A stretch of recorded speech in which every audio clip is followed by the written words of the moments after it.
Welcome to ICN Sunday Morning. I'm Vernon Loeb, Executive Editor. Whether we like it or not, AI is upon us in our economy and increasingly in our personal lives.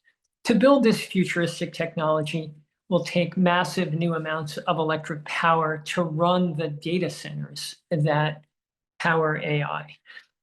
Some estimates are that we'll need 25% more electricity by 2030, as much as 78% more electricity by 2050. This has enormous implications for climate change if that power is produced by burning fossil fuels as opposed to renewables. And that's exactly what President Trump wants. He's rolling back the incentives the Biden administration provided for wind and solar power and is creating his own new incentives to run data centers using the most archaic of fuels, coal and fracked gas. Joining me this morning to talk about all of this is Dan Gearino, our renewables expert. Dan, thanks so much for being here. Great to be here. So let me start with a couple of very basic questions. First, why should we care about all this data center growth?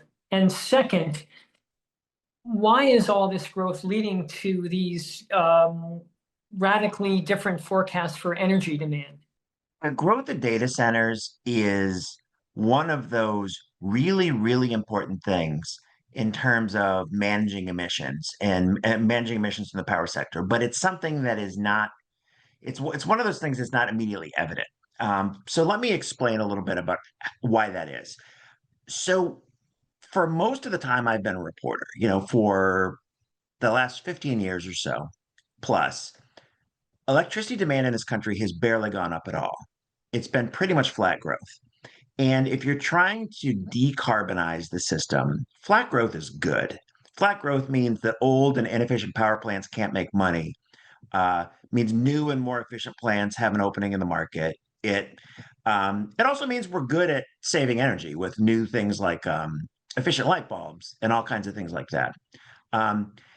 What we're seeing now, and it has a lot to do with the growth of data centers, is this shift to a different growth trajectory, where instead of flat growth, we're seeing tons of growth. Now, with tons of growth, old power plants that are inefficient all of a sudden can make some money. With tons of growth, you just want to build power plants as fast as you possibly can, anywhere, any technology. It changes the paradigm of the whole power system. And it changes it in a way that's really bad from a decarbonization perspective. So when we talk about data centers, the leap between talking about data centers and talking about climate change, I mean, it's not even really a leap. It's like a half step. It's like we're almost talking about the same thing. Yeah. So in your column on Thursday, you wrote about a couple of law professors who proposed a new way for regulating and accommodating all of these data centers that AI demands. And they say this would help protect both consumers and the climate. So let's start by talking about what they're talking about and how it would protect consumers. These two law professors, one at Michigan and one at UC Law, San Francisco, they're accurately observing, I think, that the growth path to be able to serve all of these prospective data centers, it just doesn't work. The math does not compute. You cannot build enough power plants. You can't build them fast enough. It just doesn't work. And they're looking at, okay, how do we find something that works? Because the problem is these data centers aren't built. We're talking about the idea of maybe building a bunch of data centers. Some of these are fairly firm plans, but a lot of them are pretty speculative. And we're talking about building a lot of power plants to build data centers that may never come online. So what these professors are saying in a law review article that has just become available online is we should change some of the basics of how the electricity system works. We should have data centers be treated as a separate class. And you could also say just have super users, like data centers and super duper power users who use tons and tons of power. So they're their own class with its own rules. They're also saying that this idea that the electricity grid needs to have enough power to serve every customer all the time That doesn't work when you have a whole bunch of these gigantic users coming online. And you need to change that and say there needs to be enough power to serve everyone else all the time. But for these gigantic users, you have a different set of rules. And that involves, I would say, a couple basic concepts. And the concepts come from how we manage water scarcity in the West. And it also kind of comes from the way that we allow large natural gas users to manage their gas use. Um, it means that when you have a scarce resource, and electricity would be a scarce resource if we can't build fast enough, you you go through curtailment. You say there's just less available right now, and you have a process for determining who gets the power, who gets to use it, who's first in line. And this would apply to this kind of subset of customers that are the super users. Those customers would get benefits if they agree to be more flexible. So you could say to a prospective data center, you're going to have to wait 6 or 7 years to get hooked up to the grid based on your current request. But if you agree to have a more flexible kind of plan for how you manage electricity, where you can ramp down your electricity use at certain times, you can maybe get connected in 1 year. So you can get online a lot sooner.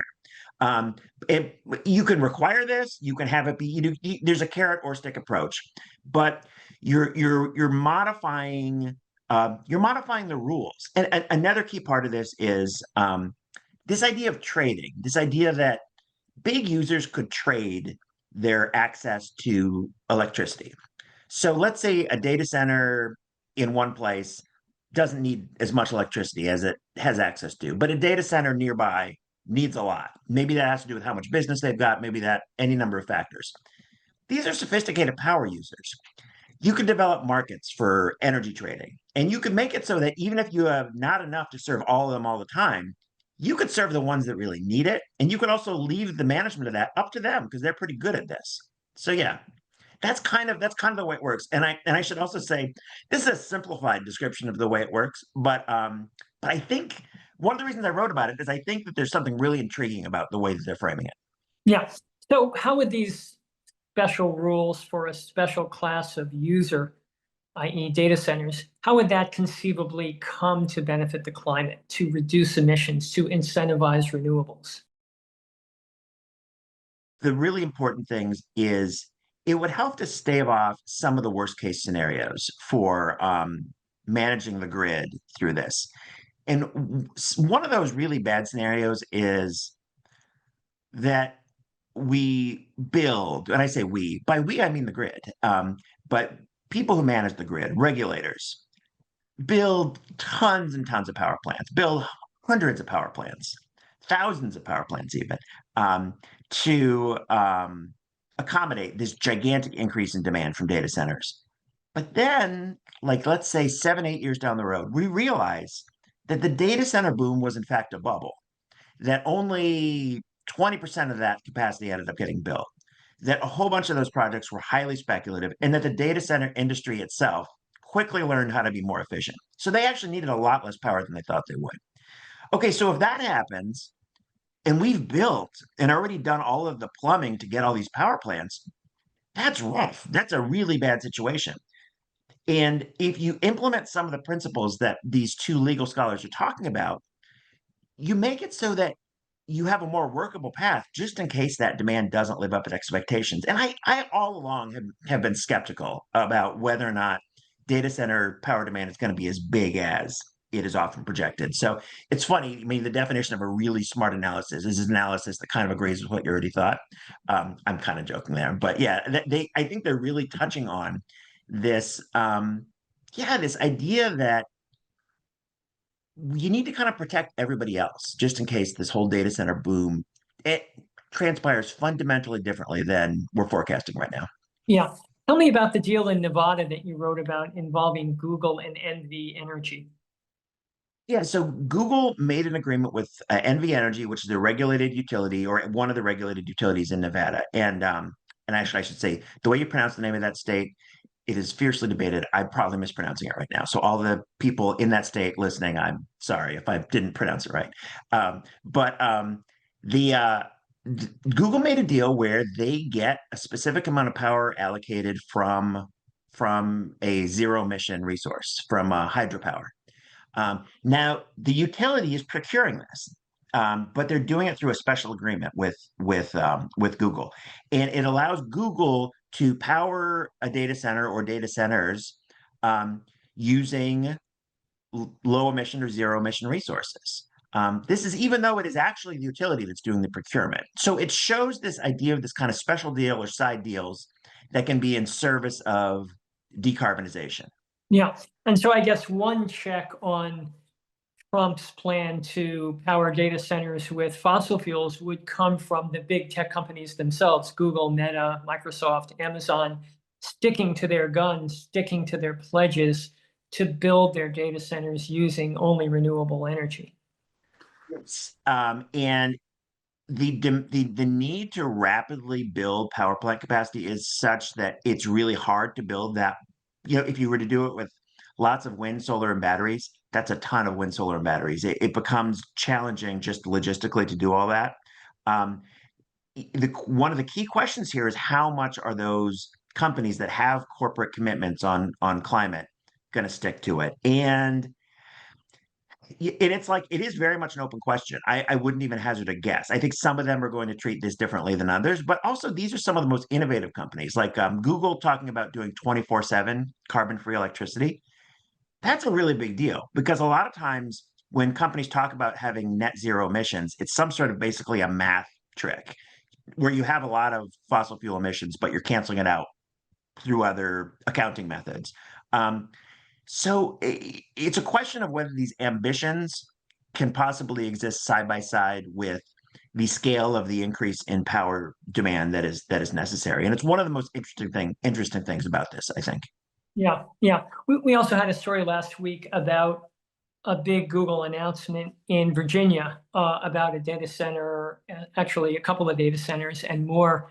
And at this announcement, they were still very much touting their commitment to renewable energy or zero emission energy for their data center construction. So that was certainly good to hear.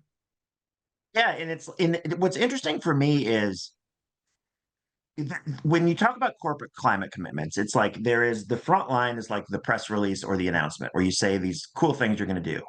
And I always look for kind of, okay, so how are you going to do that?